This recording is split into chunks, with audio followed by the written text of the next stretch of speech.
శ్రీమాత్రే నమః.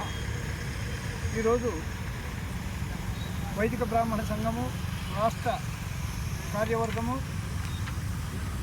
ప్రభుత్వ సలహాదారు శ్రీ అర్కారే వేణుగోపాలరావు గారిని కలవడం జరిగింది. వారికి బ్రాహ్మణుల యొక్క సమస్యలను వారి దృష్టికి తెచ్చినప్పుడు వారు సావధానంగా విని బ్రాహ్మణ శ్రేయస్సు గురించి, జాతి శ్రేయస్సు గురించి నా వంతు సహకారాన్ని అందిస్తాను. అదేవిధంగా మంత్రి గారితో, శ్రీధర్ బాబు గారితో, ముఖ్యమంత్రి గారితో కూడా మాట్లాడి సమస్యను పరిష్కరించడానికి ఛాయాశక్తుల కృషి చేస్తామన్నందుకు వారికి ప్రత్యేక శుభాశీస్సులు అందజేస్తూ వారికి వేదాశీర్వచనం కూడా చేయడం జరిగింది.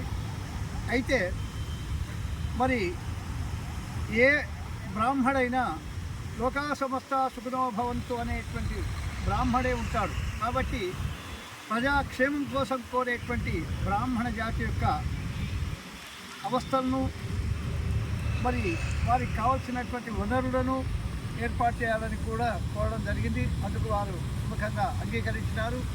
మరి ఈ ప్రభుత్వం, ఇప్పుడున్నటువంటి రాష్ట్ర ప్రభుత్వము బ్రాహ్మణులకై ప్రత్యేక శ్రద్ధ తీసుకోవాలని వారిని సౌనీయంగా కోరుతూ, మరి ముఖ్యమంత్రి గారైనటువంటి గౌరవనీయులైనటువంటి రేవంత్ రెడ్డి గారు తప్పకుండా ఈ సమస్యను పరిష్కరిస్తారు. వారు బ్రాహ్మణ జాతికి ఇతోధికమైనటువంటి సహాయ సహకారాలు అందిస్తారని మేమందరం కూడా ఆశిస్తూ, ముఖ్యమంత్రి గారు సుపరిపాలన అందిస్తున్నందుకు వారికి ప్రత్యేక ధన్యవాదాలు. అదేవిధంగా మరి సుస్థిరమైనటువంటి ప్రభుత్వము ఎల్లప్పుడూ ఉండాలని మరొకసారి కోరుతూ, హరి ఓం తత్సత్. జై బ్రాహ్మణ్. జై బ్రాహ్మణ్.